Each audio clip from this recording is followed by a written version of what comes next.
মুরগির মাংস রান্না করব।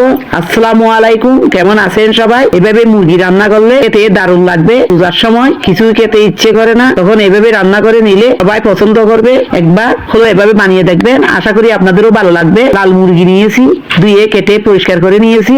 আপনারা যে কোনো মুরগি দিয়ে এই রান্নাটা করে নিতে পারেন। লবণ দিয়েছি, টক দই ফেটিয়ে দিয়ে দিয়েছি 3 টেবিল চামচ, কাঁচামরিচ বাটা 1 টেবিল চামচ, হলুদ গুঁড়া পরিমাণ মতো, লাল মরিচের গুঁড়া 1 টেবিল চামচ দিয়েছি, সরিষার তেল হাত দিয়ে মেখে নিব। মাখানো হয়ে গিয়েছে। এখানে মিষ্টি জিরা, দালচিনি, স্টার, লবঙ্গ, এলাচ নিয়েছি, বাদাম, কিশমিশ গুঁড়া করে নিয়েছি, মশলাগুলা বাদাম আর কিশমিশও বেটে নিয়েছি, সরিষার তেল দিয়েছি, তেজপাতা, এলাচ, মরিচ, দালচিনি আমি দিয়ে দিয়েছি। একটু ফুরন তুলে নিব।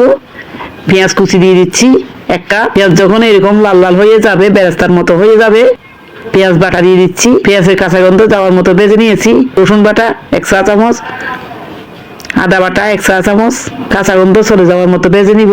4-5 মিনিট আমি ভেজে নিয়েছি। ম্যারিনেট করা মুরগি মাংস দিয়ে দিলাম। জালটা মিডিয়াম করে রেখেছি। জিরা, ধনে গুঁড়া, মশলা যে গুঁড়া করে রেখেছিলাম, মশলাগুলো আমি দিয়ে দিয়েছি। মিক্স করে নিয়ে কষিয়ে নিব। মাংস থেকে যে পানি বার হবে, এই পানি দিয়ে কষানো হয়ে যাবে। 10-15 মিনিট কষিয়ে নিয়েছি। বাদাম কিশমিশ বাটা দিয়ে দিয়েছি। দুধ 1 চামচ, চিনি দিয়েছি 1 চা চামচ। চিনিটা আপনারা স্কিপ করতে পারেন। লবণ পরিমাণ মতো আর একটু দিলাম। কয়েকটা কাঁচামরিচ দিচ্ছি।